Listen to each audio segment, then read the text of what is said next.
reliable sources. So, Brian, what is this all about, and why is this the method in which the president wants to engage?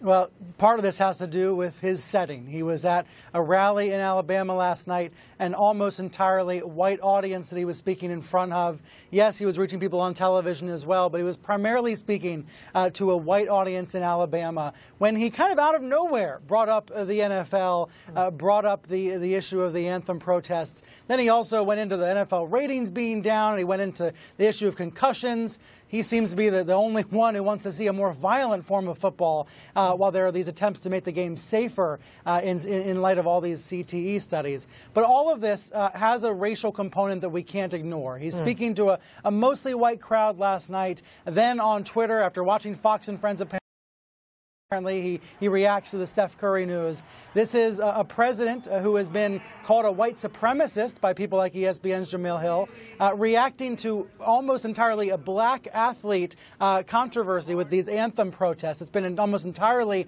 African-American football players who've been kneeling, and of course with Steph Curry, with LeBron James, these NBA stars who are African-American leaders who are now speaking out against the president. We've heard from Kobe Bryant in the past couple of hours. He's tweeting saying, a president whose name alone creates division and anger, whose words inspire dissension and hatred, can't possibly make America great again. So here we are, sports as a battleground in the culture wars, Fred. I think the big picture here is that President Trump, the Trump presidency, is a test for the news media, for the courts, for the business community, for almost every institution.